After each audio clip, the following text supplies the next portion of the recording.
Everyone's favorite rapper Eminem paid $450,000 for this image. That is roughly equal to 37 million or 3.7 crore Indian rupees. More than enough to buy a fancy house in the posh area of Worli in South Mumbai. The image you see is no ordinary image but is a non-fungible token built on a cryptocurrency blockchain. It's called the Bored Ape Yacht Club. Not just Eminem but many other celebrities such as Jimmy Fallon, Justin Bieber, Snoop Dogg paid millions of dollars for these artworks. But all of this was just the aftermath of cryptocurrency. The million-dollar question still needs to be asked. Why on earth was cryptocurrency even invented? And more importantly, if everyone says that it is genius, it is the next big thing, it is the future, then why on earth is it not working? In this video, I'm going to answer a bunch of critical questions. Why on earth did crypto even get invented? How exactly does it work? And more importantly, does it even make sense for our society, or is it just a big sham? Every single thing has been explained in an extremely simple and basic manner. Trust me, you are going to love this. Or fair warning, you might hate me for giving you a reality check. Let's find out. Some people are of the belief that cryptocurrency is one of the best inventions of the modern financial system.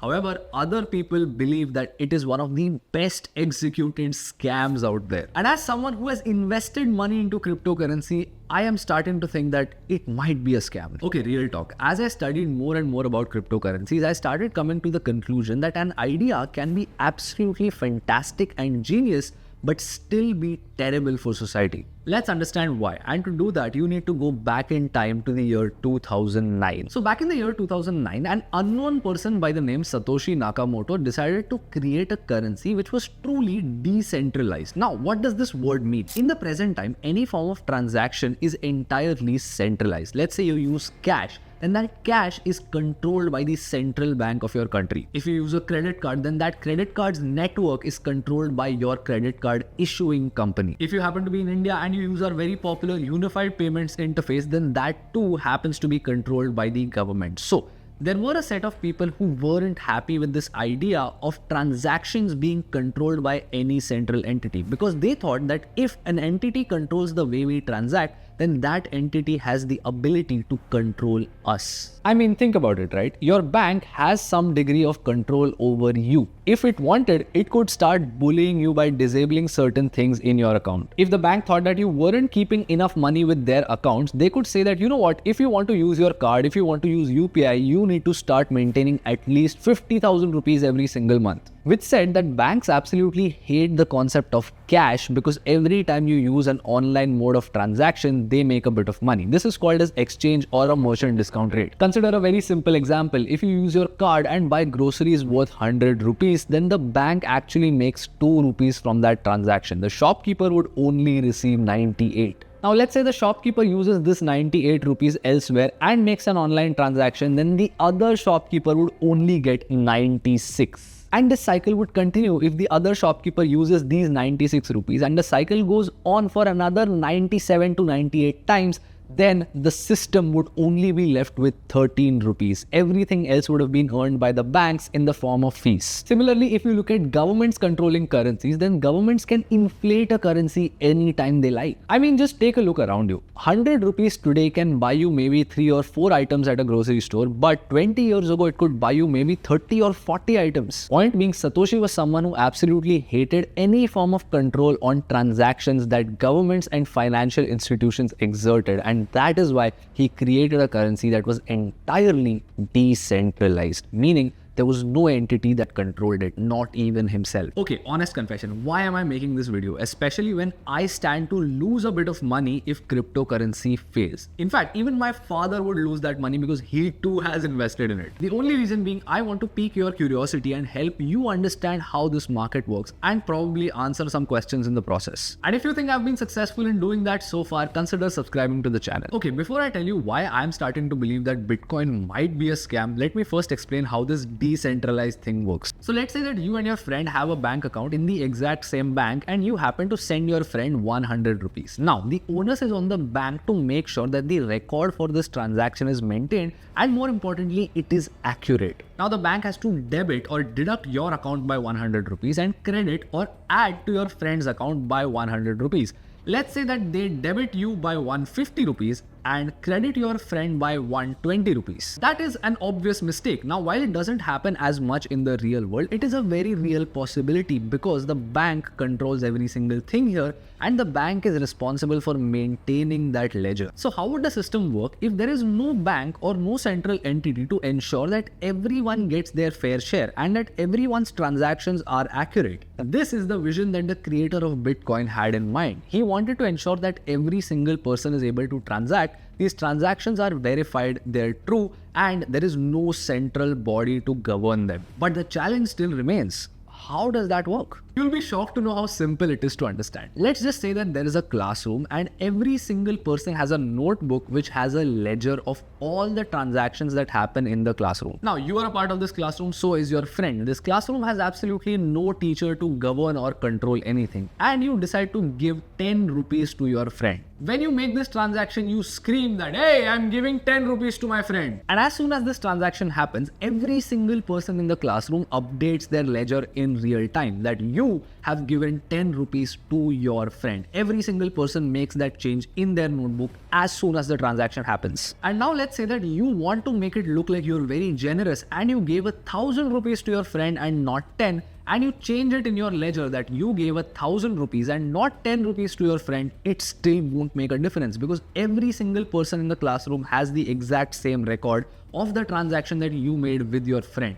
You gave him 10 rupees, every single notebook knows that it is 10 rupees. So it doesn't matter what you or any person in the classroom actually does to their own notebooks, the ledger is always there, true for everyone to see. And this is the type of classroom where people cannot talk to each other. So there is no way that people could come together and actually make it look like you gave your friend 1,000 rupees instead of 10 rupees. That's basically how this system works. This classroom is called the blockchain. Now, to think of it, this actually sounds great and doable, right? The idea of not having a central authority control our transactions and us being able to do it all by ourselves in a system which actually works. But there was a small problem. This system didn't exactly work. So the creator of Bitcoin had a vision wherein there wouldn't be any currency. Bitcoin would be the only legitimate way of transacting with each other. However, there was one problem. Bitcoin was transparent, secure, this classroom system actually worked, but Bitcoin was deflationary, meaning its limit was capped at 21 million Bitcoins, and that meant that as time passes, Bitcoin's value would only go up. So how on earth does it become a real currency? In spite of it being intended as a real currency, it started behaving more like gold instead of a currency. It was more of an investment in its behavior. And while that is still a problem that we could have maybe avoided, Bitcoin had incredible amounts of issues with respect to its transaction processing time. I'll give you an example. In India, we have the unified payments interface where people can make transactions to each other, to businesses, any way they want, simply using their phone and their bank account. This system is able to process 5,390 transactions per second. Do you know how many transactions Bitcoin can process per second? Just 7. Imagine if 7 billion people were using Bitcoin all at once and there was no currency, and Bitcoin still had the capability to only process 7 transactions per second, how would the world work? And the second biggest issue with Bitcoin was that even though it paraded itself as the people's currency, the decentralized currency, it was in fact not decentralized. It was very much centralized, and transacting with Bitcoin was becoming more and more expensive and terrible for the environment day by day. So you remember that classroom example I gave you? Well, there is one small change. People don't really scream their transactions out. The transactions just happen. So now in the Bitcoin ecosystem, you want someone to verify those transactions. You want to make sure that these transactions that are happening are in fact real and not fraudulent transactions. And how do you do that? Well, on the Bitcoin blockchain, each transaction has a unique hash, and it requires a computer to go and decrypt that hash in order to be able to verify that transaction. Think of it like this transaction's data, but it is hidden behind a puzzle, and you had to solve that puzzle in order to verify that transaction. And the person who could solve this puzzle fastest would be given a little bit of Bitcoin as a reward. Except there were two other problems. Firstly, doing so was extremely expensive and took a lot of energy. For example, if you had a small computer, it would take you maybe 1 hour to decrypt this transaction. If you had a very powerful computer with an extremely strong GPU, it might take you maybe 10 minutes. But there were a bunch of people who literally bought a warehouse, armed it with a bunch of computers with the most powerful GPUs and tried to solve these puzzles fastest in order to get that little bit of Bitcoin. This process is called mining, and trust me, it is absolutely disgusting for the environment. It takes a lot of energy to do this, and more importantly, the transaction processing time of Bitcoin of 7 seconds does not change. Even if you use all the energy in the world, Bitcoin's system is designed in a way that it would still not be able to process more than 7 transactions a second. And the second biggest issue of this mining problem was that it was literally what ensured that Bitcoin was no longer decentralized. Because now there were a few people in the world who had access to a lot of resources and energy,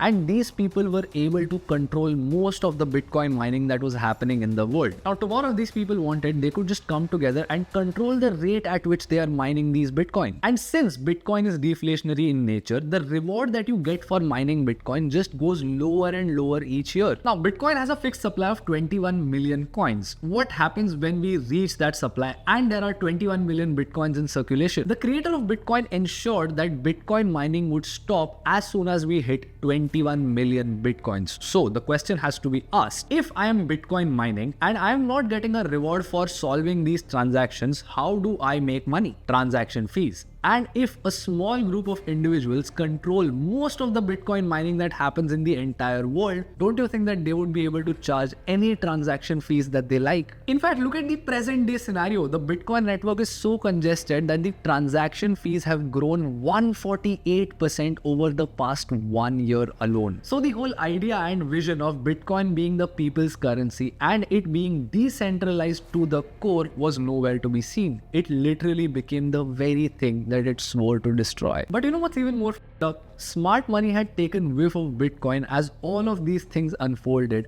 and institutional investors, venture capital firms saw that Bitcoin was a place to make a lot of money. And a lot of money is exactly what they would make, as you and I would lose a lot of money, especially with the creation of another blockchain called Ethereum. In 2013, another cryptocurrency blockchain came up called Ethereum, except it had one change. You could actually build apps on this blockchain. Let's go back to our classroom example and think of it this way. There was this classroom, but if you wanted, you could create a small club within that classroom to do other activities. So as soon as this happened, people started creating new apps. They started creating games that if you wanted to play, you would require to pay with cryptocurrency. And what was worse is that they started creating more and more cryptocurrencies. And this was a fantastic way for companies to raise money without the government interfering. We saw a boom in a phenomenon called an initial coin offering. Now, you know how an IPO works, right? An initial public offering. A company comes in and they sell their shares to you and I, the general public, and these shares are now listed on a stock exchange. So instead of getting our money this way, companies started creating coins and started taking our money through the cryptocurrency method. But there was a problem. If you want to do an IPO, there are a bunch of rules that you need to adhere to. So companies came along, they just created their own cryptocurrency on another blockchain like Ethereum, and they started selling these coins to potential investors. Now, if you own a company's shares, you actually have ownership in that company. However, if you own a coin that a company creates, you pretty much don't own shit. So multiple businesses came along, they just created a new cryptocurrency with some fancy sounding feature, and they started selling these to the general public as the next big thing. And as soon as every single person bought and the price of this new fancy coin went up, the founders of that company dumped their coins and made a lot of money. This was an absolutely great way of making money, and multiple venture capital firms were funding other entrepreneurs who were using this way to make their cash. And if this wasn't enough, then came the era of non-fungible tokens. Basically, let's say you went to Paris and bought the Mona Lisa's digital version. Now, the fact that you bought this transaction would be recorded on a cryptocurrency blockchain. That transaction could be verified by any single person person in this world that you bought that painting. It was like owning the digital rights of something over the internet. So now there came a trend where people would create a bunch of artwork and then they would pay a celebrity to go and buy that artwork. So for example, I create a bunch of paintings and I pay Justin Bieber to actually go and buy one of these paintings using their own account and then post about this on Twitter. As soon as this happens, the price of all the other paintings that I created instantaneously rises up. Every single person is crazy to buy them. Everyone goes and starts buying them. I make a lot of money. Also, I didn't just pick Justin Bieber's name as an example. He actually did that. He was actually caught in a crypto-related scam. Madonna, Justin Bieber, Paris Hilton were just some of the celebrities that committed such acts, and they also got sued for it. Justin Bieber bought one such piece of artwork for $1.3 million, obviously not using his own money, and now its value is between $60,000 and $70,000, a 95% drop. But as soon as Justin bought this artwork, the prices of all the other pieces of artwork went up and the original creator made bank. And if this wasn't enough, crypto fraud started taking place. In 2023, the world collectively lost $5.6 billion to crypto fraud. This number grew by 45%. A developing country like India, where the per capita income is just $3,000, ranked 5th in the world for the number of crypto complaints and crypto related fraud. Indians collectively lost $44 million in 2023. Nigeria, Pakistan, Philippines, Mexico, a lot of other countries with relatively poor individuals lost a ton of money because of crypto. Overall, crypto was a project that sounded fantastic on paper for some people, but it just didn't have the potential to scale. And the bigger question is, if everyone is actually very rich, if the value of Bitcoin actually goes to $1 million, then who exactly is buying all this Bitcoin? If you expect the price of an asset to rise, then you actually would like for liquidity to be injected into that asset. People need to be buying a lot of it for its price to rise. In spite of all the real issues that Bitcoin has, it still somehow continues to scale new highs. But is any of this sustainable? And more importantly, since all of these crypto bros keep saying that we're all gonna make it, are we? I'd love to know what you think in the comments, and if you learned something new, subscribe to the channel.